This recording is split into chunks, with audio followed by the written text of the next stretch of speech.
Hello, you are watching Shalom World News. I'm Rory McLennan coming to you from Glasgow, Scotland. Here are the latest headlines from around the world. Pope Francis said on the social network X that the suffering of Bethlehem is an open wound for the Middle East and for the whole world. People who live in the Holy Land are predicted to have a Christmas marked by suffering and by sadness. The Pope asked the faithful not to abandon them, but to be close to them with prayer and concrete help. Meanwhile, the White House has raised concerns with Israel about civilian casualties. This comes after the reported deaths of 2 Christian women at a Catholic church in Gaza. US National Security Council spokesman John Kirby told reporters on Monday that the United States do not want a single innocent person hurt or killed as a result of the ongoing conflict. In another development, Hamas financier Subi Farwana was eliminated by an Israeli Air Force fighter jet during a targeted operation in the heart of Rafah in Gaza. British Prime Minister Rishi Sunak thanked Christians and churches for bringing the spirit of Christmas to communities and lauded the so-called Shine Your Light events. Over 54,000 Christians from more than 400 churches participated in outdoor events in a large Christmas outreach by churches in the UK. The campaign, aiming to reach out to those outside the church who would normally not consider going to a service or event, was spearheaded by the National Day of Prayer and Worship. There were around 400 activities held in public areas, including flash mob carols, nativities, and outdoor services.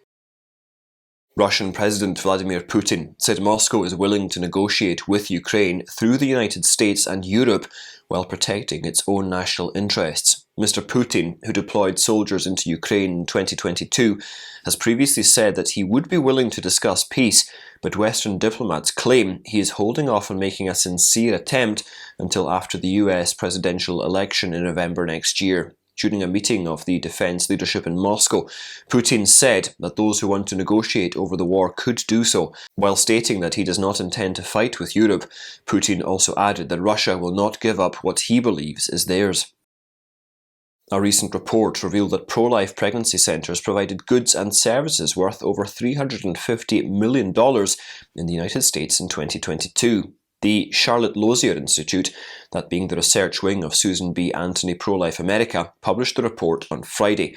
The report, titled Hope for a New Generation, found that 2,750 pro-life pregnancy centres in the country provided more than 16 million client sessions during last year. The services provided at no cost included pregnancy tests, ultrasounds, and parenting education programs. In 2022, the US Supreme Court's decision in Dobbs v. Jackson overturned the 1973 Roe v. Wade decision that legalized abortion nationwide. After the ruling, several states in the country banned and restricted abortion procedures. The widely acclaimed TV series The Chosen, portraying the life and teachings of Jesus Christ, is gearing up to unveil Season 4 in cinemas early next year. Reports say that all 8 episodes of the 4th season will premiere in February, starting from the 1st of the month, before streaming on online platforms. The Chosen seeks to delve deeper into the portrayal of Jesus' ministry, narrating the gospel story from the vantage point of those who interacted with him. This series stands as the most extensively crowd-funded television endeavour in history, continually achieving remarkable success. Episodes of The Chosen have been streamed over 500 million times, captivating an audience of more than 108 million viewers since Season 1's debut. A Pennsylvania school district, which sent a memo to bus drivers instructing them to remove Christmas decorations, later apologised and clarified that it was not trying to ban Christmas and other religious holidays. Earlier, a memo from an unidentified official of the Wallingford Swarthmore School District asked employees not to play Christmas music or music associated with religion, or to wear clothing associated with Christmas or other religious events. Dr. Marseille, who is the superintendent of the school district, reported many complaints from parents regarding the school's policy. However, Dr. Marseille later clarified that holiday and Christmas displays are allowed and do not violate school regulations. As Jimmy Lai's landmark national security trial in Hong Kong entered its second day, international pressure mounted over the imprisonment of the pro-democracy media tycoon. British officials demanded consular access to the jailed Democrat. Mr. Lai was charged with allegedly violating a controversial Chinese national security law by colluding with foreign forces, and if found guilty, he could face life imprisonment.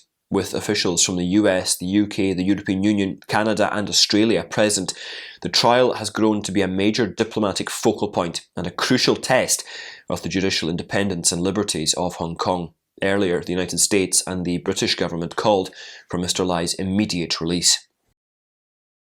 The New Jersey non-profit First Choice Women's Resource Centre is suing Attorney General Matthew Platkin, claiming that a subpoena was issued because of its pro-life and religious views. Without providing evidence of wrongdoing, the order asserts violations of the New Jersey Consumer Fraud Act.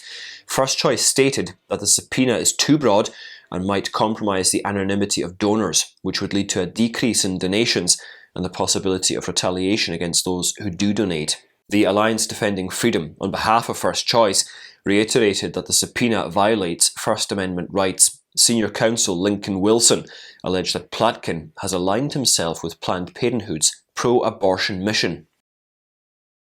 Pro-life activists have launched the Alumbra la Vida campaign to protect human life from conception and to protect children's innocence. Over 100 Spanish-speaking cities will light candles to indicate their commitment to child safety on December the 28th, when the Catholic Church celebrates the Feast of the Holy Innocents. The initiative tries to highlight the absence of government protection for children, as well as the dangers they might encounter. It also aims to combat laws that legalise abortion and sexualise children. The organisers emphasise the need to tackle issues such as abortion, indoctrination and child abuse, as well as protecting children from exploitation and from crime.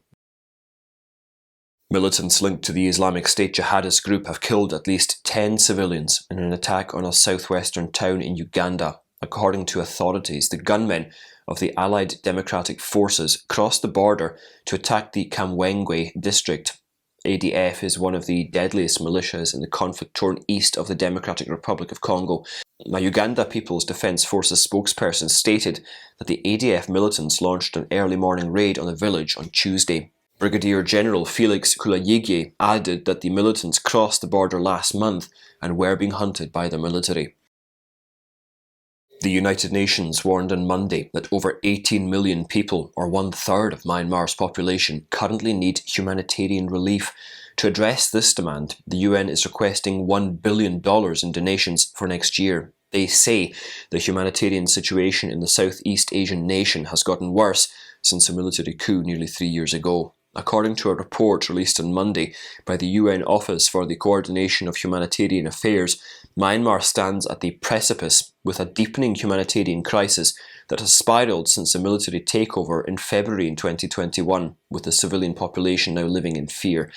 The 18.6 million people who require humanitarian aid are 1 million more than they were a year ago and 19 times more than they were before the coup. The report focused particular attention on the issue of mass displacement.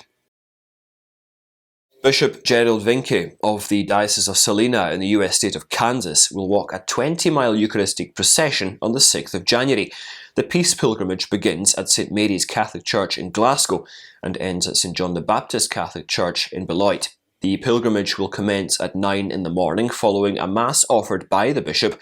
The procession coincides with the Feast of the Epiphany and commemorates the visit of the Magi, the baptism of Jesus, and the wedding feast of Cana. Bishop Vinke said he desires that those in the diocese become apostles of peace everywhere. The idea for the walk came as a part of the I Give Catholic campaign, a St John's initiative to encourage giving. And those are your latest headlines. Do join us again next time for more. And do remember, in the meantime, you can always visit swnews.org for more updates. Shalom.